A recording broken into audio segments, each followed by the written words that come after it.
Hey, and welcome. Today we are going to talk about stress, but not in a superficial way, not with quick tips, and not with empty motivation.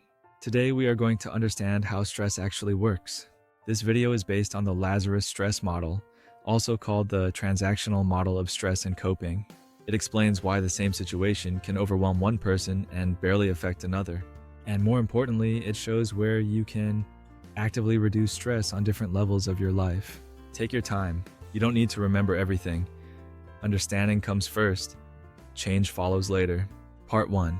What stress really is. Let's start with a simple idea. Stress is not the situation itself. Stress is also not just your body reacting. According to psychologist Richard Lazarus, stress is created in the relationship between a person and a situation. This means a situation by itself is neutral. Stress only appears after your mind evaluates it. In other words, stress is not automatic. It is interpreted. This is important, because if stress is interpreted, then interpretation can change. And that means you are not powerless. Part 2, primary appraisal. Does this threaten me? Every time something happens, your brain asks a very fast question, often without words. That question is, does this matter to me? This is called primary appraisal. There are 3 possible answers. First, this is irrelevant, no stress response. Second, this is harmless or positive. You may feel calm or curious.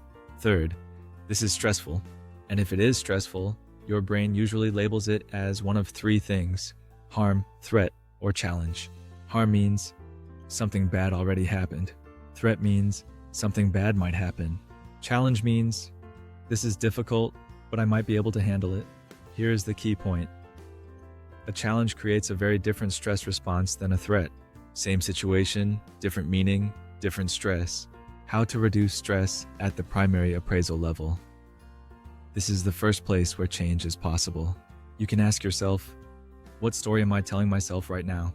For example, instead of, this will ruin everything, try, this will be uncomfortable but temporary. Instead of, I can't handle this, try, this is hard and I'm learning. This is not lying to yourself. This is accurate thinking. Stress grows when the mind exaggerates danger. Reducing stress often starts by reducing catastrophic interpretation. Part 3, secondary appraisal. Can I handle this? If your brain decides a situation is stressful, it immediately asks a second question. Do I have the resources to cope? This is called secondary appraisal. Resources can be many things: skills, time, money, experience, emotional strength, support from others. Stress increases when the demands feel bigger than your resources, not actual resources, perceived resources. This is important. 2 people can have the same abilities but different stress levels because they evaluate themselves differently.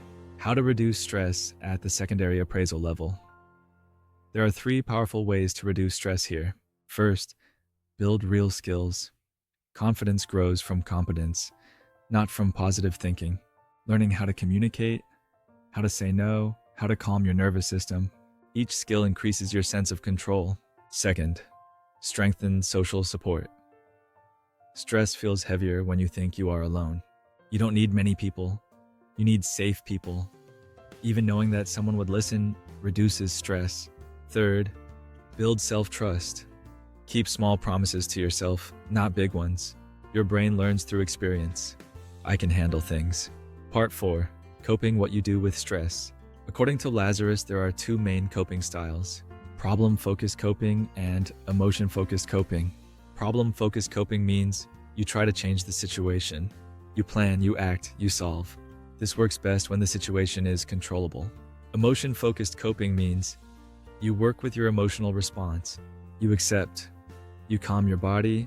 You express emotions. You reframe thoughts. This works best when the situation cannot be changed immediately. Stress increases when we use the wrong tool.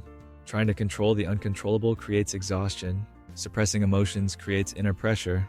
A helpful question is, can I change this situation?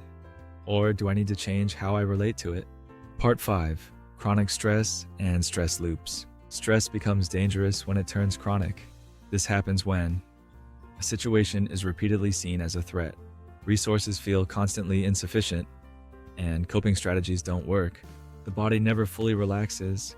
Over time, this can lead to exhaustion, anxiety, sleep problems, emotional numbness, physical symptoms. The Lazarus model shows us something important here.